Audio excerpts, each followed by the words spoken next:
அடுத்தது எங்களுக்கு புத்திரன் கோடா வெங்கடேஸ்வர சாஸ்திரிகளுடைய புத்திரன் அனந்த சுவாமி ஆஜி அவர்கள் வந்திருக்காரு. அவர் ஒரு 4 வார்த்தை பேசணும்னு சொல்லிட்டு கேட்கிறேன்.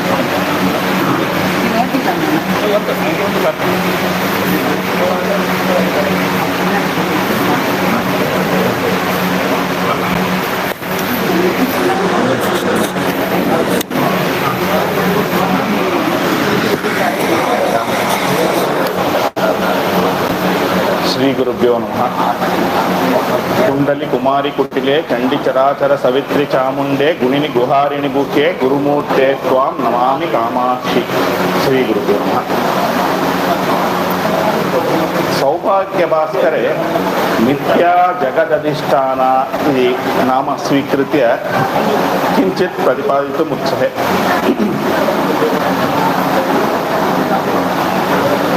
मिथ्या जगदधिष्ठान इति सामान्यतः एव अर्थत्रयं प्रतिपाद्यते भास्कररायैः। मिथ्यारूपा यत् जगत् तस्य अधिष्ठान इति एकमर्थं स्फुटीभवति।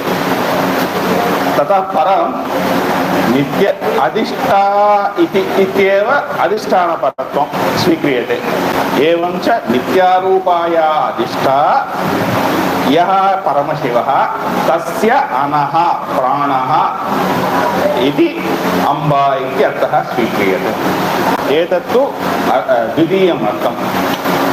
तृतीयं तावत् अधिष्ठान इति पदस्य मत्वत्तीय अच् प्रत्ययः स्वीक्रियते।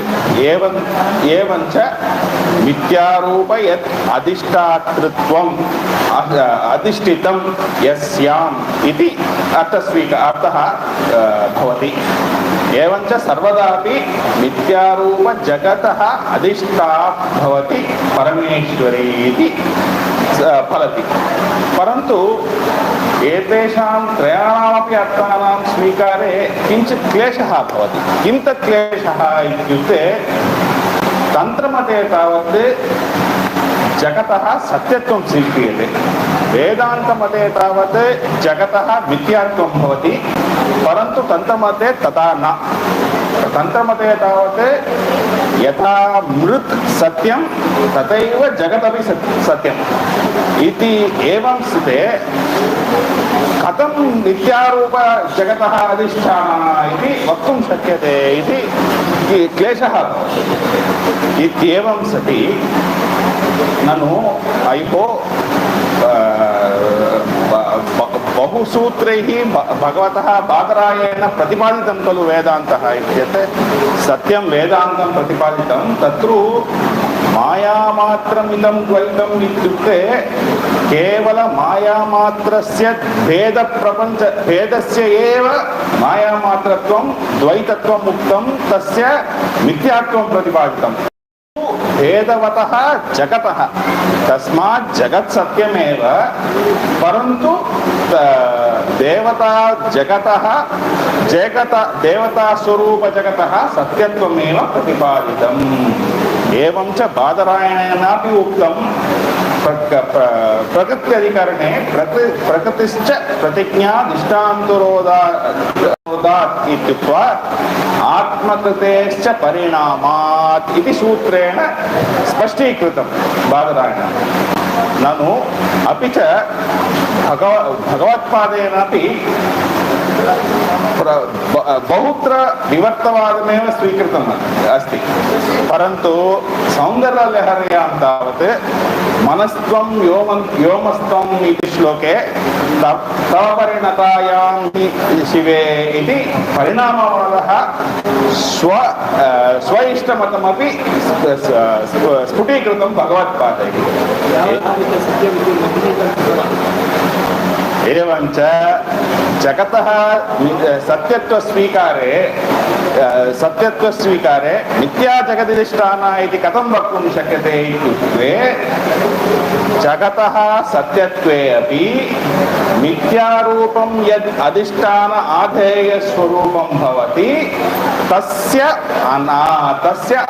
तादृशरूपा तस्य अधिष्ठात्री इति तिरोधानकर्त्री इति अर्थः भवति इति भगवता भास्कररायैः बहु प्रपञ्चितं सम्यक् अति इति उक्त्वा किञ्चित् द्रविडभाषायामपि किञ्चित् वदामि. மித்யா ஜெகதிஷ்டானா அப்படின்னு ஒரு நாமா இருக்கு லலிதா சஹஸ்ரநாமத்துல. கொஞ்சம் வித்தியாசமான நாமா. எதுக்கு அப்படின்னா மித்யா ஜெகதிஷ்டானா அப்படின்னா இந்த ஜெகத் மித்யா அப்படின்னு எது சொல்றோமோ அது இல்லாம சத்தியமான ஒரு பொருள் அப்படின்னு நம்மளுக்கு ஸ்புரிக்கிறது. ஆனா அந்த மாதிரி ஸ்புரிக்கிறது தந்திர மதத்துக்கு கொஞ்சம் விருத்தமா இருக்கு. எதற்கு அப்படின்னா தந்திர மதத்துல பரமேஸ்வரியா யார் இருக்காளோ அவளோட ஒரு பரிணாமம் தான் இந்த ஜெகத். 36 தத்துவமாகவும் மாறி அம்பாளே நம்மளோட எதிர்க்க ஜெகத்தா ஸ்புரிக்கிறார். அதனால இந்த மாதிரி அம்பாளா இருக்கிற இந்த ஜெகத்தை மித்யா அப்படின்னு சொல்றது ரொம்ப தப்பாயிடும். அதனால மித்யா ஜெகதிஷ்டானா அப்படிங்கிறதுக்கு எப்படி அர்த்தம் சொல்றது அப்படின்னு ஒரு சூழ்நிலையில மித்யா ஜெகதிஷ்டானா அப்படின்னா நேரா வர்ற அர்த்தம் கிடையாது. மித்யா ஜகத்துல எது ஒரு அதிஷ்டான ஆதேய ஸ்வரூபம் எது ஒண்ணு உங்களுக்கு ஸ்புரிக்கிறதோ இந்த ஜகத்துக்கு ஆதேயமா அம்பாள் இருக்கான்னு ஸ்புரிக்கிறதோ அதுதான் மித்யா. அம்பாளும் ஜகத்தும் வேற கிடையாது. அதுல ஆதார ஆதேய ஸ்வரூபம் கிடையவே கிடையாது. எது அம்பாளா இருக்காளோ அதே சத்ஸ்வரூபமா இருக்கா, அதே குரு ஸ்வரூபமா இருக்கா, அவளே தான் இந்த ஜெகத் ஸ்வரூபமாவும் இருக்கா. அதனால இந்த ஆதார ஆதேய ஸ்வரூபம் தான் மித்யாத்வம் அப்படின்னு சொல்ற ஒரு அழகான நாமம் மித்யா ஜெகதிஷ்டானா. இதை இந்த காசி சேக்ஷேத்திர விசாலாட்சி சமேத ஸ்ரீ விஸ்வநாதருக்கு சமர்ப்பிச்சுட்டு இதோட முடிச்சுக்கிறேன். நன்றி. பத்தயே ஹர ஹர மகாதேவ.